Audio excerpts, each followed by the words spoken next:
안녕하세요. 대단히 반갑습니다. 수필을 읽어주는 남자 자한형 이종수입니다. 이번 시간은 317번째 시간으로 부부의 세계 이태호 2를 읽어드리도록 하겠습니다. 부부의 세계 이태호 2. 그러나 예상과 달리 2년 뒤 재기에 성공해서 다시 고산시로 돌아오게 되었고 철면피답게 주위 사람들을 집으로 초청하면서 지선우를 향한 복수를 꾸민다. 지선우를 고산시에서 쫓아내기 위해 병원 기부금을 미끼로 병원장을 압박하거나 박영규를 고용해 지선우의 신변을 위협한다. 하지만 지선우를 부원장 자리에서 끌어내리고자 함과 동시에 그녀에게 미련이 남은 듯한 모습을 계속 보이고 지선우와 김영규 사이를 질투한다. 지파에서는 지선우의 집에서 행패를 부린다. 덤으로 내 눈앞에서 사라지라는 명언을 남긴 건 덤. 이뿐만 아니라 친구 손재혁을 함정에 빠뜨려 가정을 파탄내버린다. 이후 11화 예고편에서 경찰에게 붙들려 가는 듯하다. 여 회장과의 말로 보아 기차역 옥상에서 밀쳐서 죽인 용의자로 의심받고 있는 듯 결국 11화에서 민현서를 통해 박인규를 죽인 범인으로 몰리게 된다. 박인규를 찾으러 가기 직전에 박인규의 위치를 물으며 민현서를 닥달하다가 빠진 반지를 민현서가 갖고 있었는데 본인은 자기가 아니라고 발뺌하면서 지선우를 의심하다가 아예 민현서에게 뒤집어 씌우고자 제안한다. 이후 지선우가 여 회장을 찾아가 박인규의 죽음을 자살로 몰아 위기를 모면하는 듯 했으나 정작 민현서가 경찰에 신고하는 바람에 체포된다. 12화에서는 전회까지 광기에 가득 찼던 모습에서 급작스럽게 갱생되는 듯한 모습을 보여준다. 하지만 여전히 자신의 잘못을 인정하지 않고 있고 자신을 외면한 여다경과 여회장에게 실망한 것에 가깝고 이준영에 대한 강한 부성애가 오히려 지선우와 이준영에게 해가 되고 있다. 이준영에 대한 강한 부성애를 보여주며 자신과 살기로 결심하고 온 준영을 미국으로 유학 보내버리려는 여다경과 크게 다툰다. 살인사건에 연루되었을 때 자신을 구해준 것이 여다경이 아니라 지선우라는 점에서 크게 흔들리고 있는 와중에 손재혁으로부터 선우가 고산을 떠날 생각을 품은 듯 하다는 제보를 받고는 됐던 밤중에 찾아가서 사랑이 결혼이 되는 순간 다 똑같아졌다고 모든 게 시들해졌다고 말하면 진심을 말해줄래라고 묻는다. 그리고는 자신에게 미련이 있는 것 아니냐는 말에 부정하는 지선우를 압박하다가 그대로 키스하고 원나잇한다. 13화에서는 딱히 큰 역할은 없었다. 지선우와 여다경에게 끌려다니면서 화면 비중은 많았지만 눈치만 본 건 덤. 나중에 이준영이 지선우와 자는 걸 보고 난 걸 알게 된 후 충격을 받은 듯하다. 14화에서는 지선우가 떠난 후 여다경이 준영의 케어에 신경 써주기로 하면서 다시금 평화로운 일상으로 돌아가나 싶었지만 그 와중에도 지선우가 연락 한 통 없이 잠적한 것이 은연중에 신경 쓰였는지 설명숙 등에게 전화하거나 방문하면서 지선우의 근황을 물어보며 지선우를 걱정하는 모습을 보인다. 그러던 중 김영기가 치료를 취소하고 갑자기 나가는 걸 발견하는데 이때 지선우가 실종됐다는 소식을 듣고서 김영기에게 지선우가 어떻게 된 거냐고 따지지만 되려 무시당한다.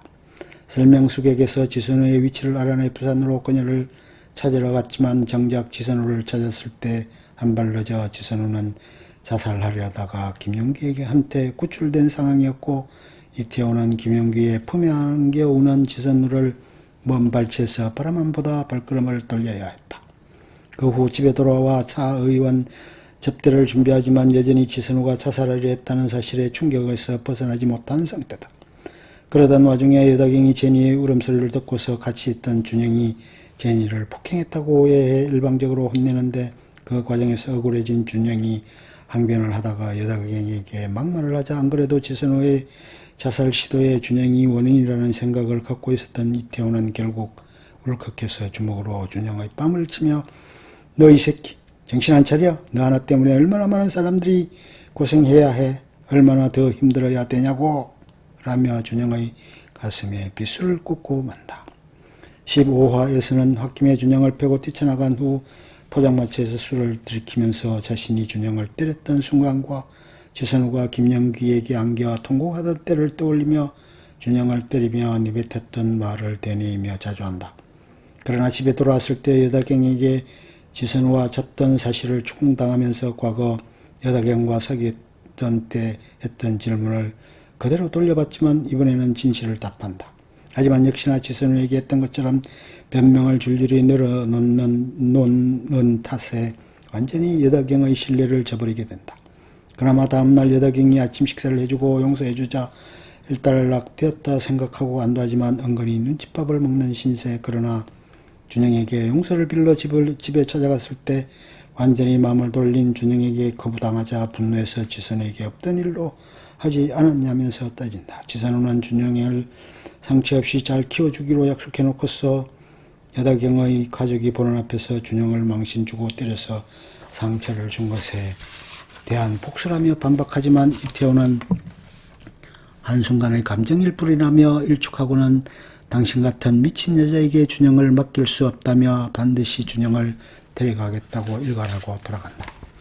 하지만 이미 지선우는 여 회장에게 여다경을 위해서라도 이태호를 불릴 것을 종용하고 여다경에게도 이태호가 자신에게 해준 모든 것을 똑같이 맞춰줬다는 진실을 밝힌 상태였다. 투자자를 만나 영화 계획을 잡으려 했던 이태호는 결국 여 회장에 의해 재산도 회사도 전부 압류당하고 여다경과 이혼까지 당한다.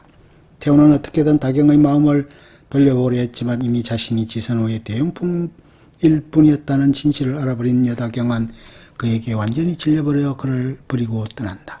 다경이 떠나고 지선우가 찾아오자 모든 것은 지선우 탓으로 돌리며 크게 분노한다. 이후 자신을 떠났다가 다시 확인하러 온 지선우에게 위로감을 받지만 태호는 오히려 넌 악마다. 너 같은 걸 만나면 안 되었다. 라는 망발을 짓거리며 지선우가 얼마나 악독한 여자인지 진용에게 전부 이야기할 것이라고 외친다. 아직도 자신의 잘못을 인정하지 못하고 끝까지 남 탓으로 돌리는 태호의 태도에 선우는 차를 타 그대로 태호를 칠 뻔하지만 결국 태호를 내버려둔 채 떠나버린다. 그렇게 모든 걸 잃은 태호는 월세방에서 술에 찌들어 살며 완전히 폐인이 된 상황.